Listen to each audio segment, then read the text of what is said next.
Okay guys, welcome to the next Blender tutorial. So, in this Blender tutorial we are going to be making kind of like a lamp kind of thing, lamp shade. So we're going to go ahead and just delete everything right now, and I'm going to go ahead and add a circle. We'll start with that one, just scale it out a little bit. I'm going to go over to the edit mode. We're just going to press F for fill, E for extrude. And what I'm going to do, actually, I'm going to just scale this just here, E for extrude, leave it where it is, scale it inwards, and then we're going to go ahead and just delete these two faces right here. So we're going to delete the face on the bottom. I think this would be a better way to do it. Just delete the face on the bottom, delete the face on the top, so we've got a nice little ring going on. So with this ring, so scale it upwards again, right click, shade smooth, you're going to go to the edit mode. Press A to select everything, E for extrude, and we're just going to go E for extrude again and just scale it in just slightly on the top, so you got that kind of little bit of bevel on the top, and then just select this inner ring right here, shift control, E for extrude, bring it down just slightly, and then just scale it inwards again, so we've kind of got this little ring going on. Alright, so we're going to go to object mode. We're going to start making these little bits of string. So what we're going to want to do is we're going to take the cylinder, we're going to shade this, scale this all the way up, scale this inwards, then scale it up again. So we've got kind of this very long string going on. Just scale it down just a little bit more. It's more of a string shape. Scale upwards. And then what we're going to do, just go ahead and press G, bring it up. And it might be a little bit hard to see, so I'll just zoom in a little bit, press G again, bring it up. You want to, if you press 1, you can just get it on the side right here. So you just want to get it so that it's just touching the ring side. Obviously it's not touching the ring now, but we'll move this over to this side. My dog's rooting in things again, I might have to stop him in a minute. So we're going to go ahead, we're going to go to the materials tab, we're going to go new. And then always lay down now, it's cool. And then we're going to take this string right here, we'll go to the base color, we'll go to, we'll just change this to black. And then we're going to go add again, and we'll go to the icosphere, scale it down.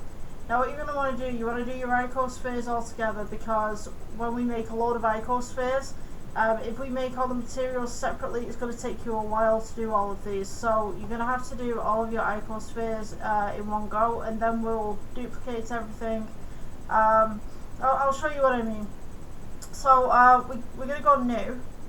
We're going to go to glass, BSDF for this icosphere. If you're not already, go into cycles on your render engine, come back to the materials tab, and we're just going to turn down this roughness. So now what I mean about this, you're going to have to do everything together. If you do one object and then you change the material for that object and then duplicate it, every single duplicate that you do of that object will be the exact same material. Alternatively, if you just do a load of objects and then you try and add the material, all of the objects will have different materials unless you assign them. So it's just a lot easier to get the objects assigned with a material to begin with, and then duplicate everything. So just press 1 on your number pad. So what you're going to want to do is take this icosphere right here, because this is going to be one of the jewels that's going to be hanging down. You want to put it so that it's just above the ring right here. So we want to fill this string that we've got going straight up with all of these little icospheres. So we're going to go Shift D, and if you press 1, you'll notice that it comes into a certain parameter. So if you go ahead and press Shift D again and you press 1 on the number pad, that will be equidistant to the last and the prior of these little string things. So now if we select them all and we go Shift D, we're going to want to go ahead and press either 3 or 4. Now if we press 4, you're going to see that there's a gap, so we need to backspace that and press 3. So we take all of these, how many have we got? We got like 5. Double click to select your string. So we're just going to press 5 on the number pad right here. Should be correct. Yep, okay. So now we have this really short string right here, so I'm just going to go ahead and do this individually. So I'm just going to press 1, set the second one, press 1, set the second one, and then we press 1 again, and you'll notice that we've got this little bit of string at the bottom right here. So what we can actually do with this, we can just press G, and we can just kind of bring it down a little bit. Alternatively, if you want to get technical with it, I'm just going to go ahead and press Control Z and just like undo what I did. I'm just going to go ahead to the end of this right here. If you go into the edit mode, just select the face that's at the top, press G, and you just want to bring it down a little bit. Now, in most of these where you've got hanging beads, have a little bead at the end to stop them from coming off. So if we go to press 1 on your number pad, go to the side view, we can see that we can now see the end of it. So we want to make a little bulb on the end of this. So we're just going to go E for extrude, S for scale. I'm going to go E for extrude, S for scale, E for extrude, S for scale, just kind of make it a little bit of a bead kind of thing going on. You could kind of point this a little bit if you wanted to. I don't know why you'd want to point this, because obviously this is hanging from the ceiling. You don't want someone to come over and like scratch their head on it, right? So now you've got these going on. So you notice as well that this is technically upside down from what we would usually make it. So we need to take this and we need to flip it so that it sits right here. But we also don't have the ring in the correct place either. So from this point, and I kind of like making stuff upside down in a way sometimes, because it kind of gives you a different perspective of things, and you can also see things a little bit better as well. So I want to take this whole thing and we just want to flip it. So we're going to go, we're going to select everything with the box selects, just literally click and drag, and then we're going to rotate it, and we're going to go 180, so 180, so that everything's upside down. So now we've got the beads up in the middle right here. We're going to go box selects, just selects this right here. We're going to go G, bring it over to the side. Now at this point I'm going to open another tab actually, so you guys can see what's going on. So just get it roughly center, and you want to do this in the quarters. Don't do this in like the tenths or whatever like that. So if you imagine that this is a clock, let me just do this 1 second. So you imagine this is clock, this is 12 o'clock, this is 3 o'clock, 6 and 9, right?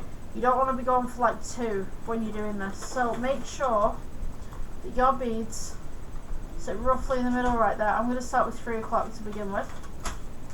So let me show you how this works, because you know, with me I can just figure this out like pretty much straight away, but if you're new to this you don't really know what you're looking at. So yeah, it's not that I'm, excuse me dude, can you chew that somewhere else? That'd be great. Yeah. Sorry, I don't want to lie, my audio kind of messed up without chewing stuff. Yeah. Okay. Goats. Hey. Hey. Can you give me 5 minutes? Yeah, give me 5 minutes. Okay. Good boy. Right. So when you're doing this, we're gonna want to do a 7 to heaven, and we're gonna want to do a 1, which is at the side right here. I'm hoping you guys can't hear that. He's just chewing stuff at the minute. I don't want to like stop this tutorial and then go and stop him kind of thing, but yeah. Okay, we're going to go Shift D. Let's bring this across.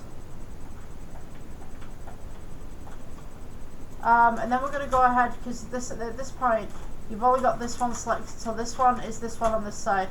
So the one on this side is now not selected, so you'll press Shift and we're going to go box select, go straight across to the other side. Now we've got both selected. We're going to go ahead and press Shift D to duplicate, keep them where they are, R for rotate, and we're going to go 90.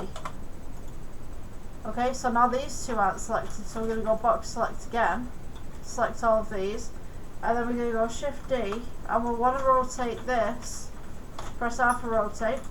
So I believe it's 45, and then I think it's 22.5. Yeah, 22.5. So we're going to go ahead and box select all of this again. Shift D, keep it where it is, rotate, and then we're going to go 22.5. Sorry, give me 1 second. Wait, come on. Oh, let's go chew this out, Spyro. Come on, come on. That's a good boy. Right. Right, he's out the room. Right, so where were we? 22.5, right? So, let's press shift again. Let's box select this. Make sure that you don't select the ring at the top as well. Really important. So, we're going to go shift D, duplicate. Keep it where it is. And then before we rotate, I'm just going to, let me see. So, it should be 11.25. 25, 11, 25. So with this one right here, just reselect those, and we rotate. Oops. We rotate on this side. Yeah. So I need to duplicate these. So Shift D, duplicate. See where it is. Rotate, and then we want to go at 11, 25. So next time we do all these, we go Shift D, duplicate again, but we're going to divide by 2, so 5.625 I believe it is. So on this one right here, let's reselect Shift D, and then leave it where it is, rotate, and we're going at 5.625. That should be right. So I don't think we can go any further with this because it's going to just be too much, I think, for what we have. But if we turn on the render and you're in cycles, so your render engines are right here, just where this tab is, where it looks like it's a camera. So I'm going to add like a plane so you guys can see some of the detail a little bit more. So maybe we'll go G with this one. So we've got some detail there, and then I'm going to go Shift D, and I'm just going to add a little bit of a ceiling just here because we're going to make the light on the inside now. So I don't think we need this secondary one, so I'm just going to go ahead and just get rid of that. Okay, so we have a little lamp in the middle right here. I'm going to go ahead and add a cylinder just for the base, so you guys can make whatever you'd like with this. For me personally, I'm just going to make it like a cylinder. Let's see, shape that down a little bit. So we get G, bring that up, so that'll be the center of the light. So we're going to go to edit mode, take this little piece out, E for extrude, scale it downwards, E for extrude, scale it downwards, and then we'll go E for extrude, and then we'll just bring it in the middle right here. So this is where the light's actually going to sit, so I'm going to do this as a different entity right here. Make sure that's shaded smooth. We'll go to the materials tab and we'll just place this as black.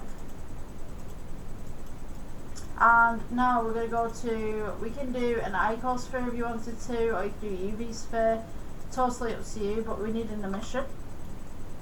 So maybe we could do like a long kind of bulb. Just to go here. I guess when you're doing the gaming stuff, bulb doesn't really matter unless the character's looking at it, I guess. You also need a cross section up at the top right here, but I'm just going to go ahead and do the emission for this. So we're just going to go emission right here. Let's have it as kind of a little bit of a yellowy light, like it's an old bulb. We'll turn up this emission a little bit. So you can see some of the crystals on the side kind of glowing a little bit. We turn it up.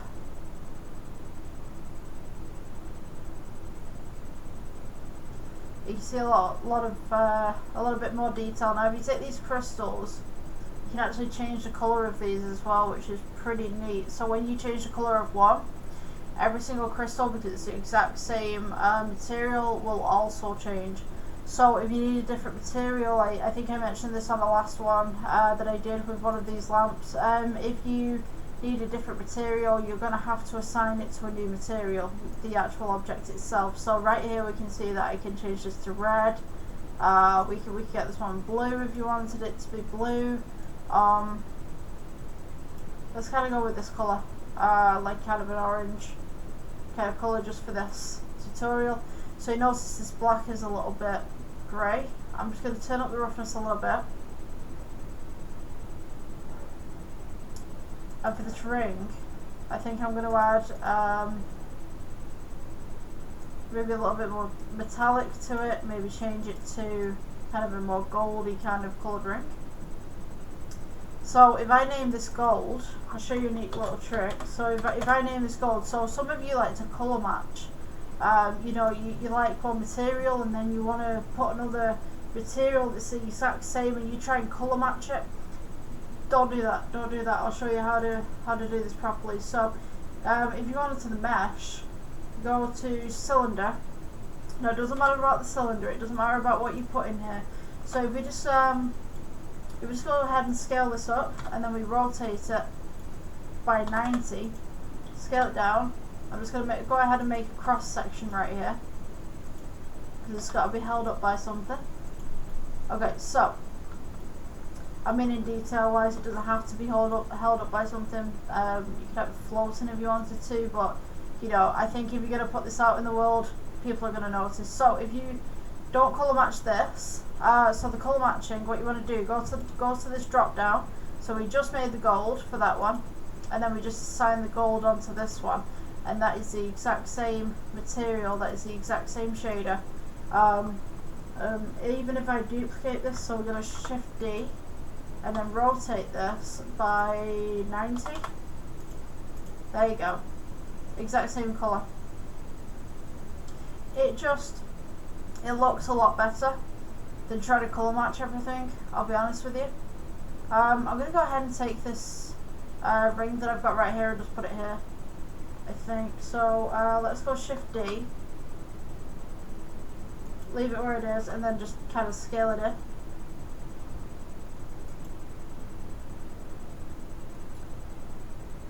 Just going to bring that downwards a little bit as well.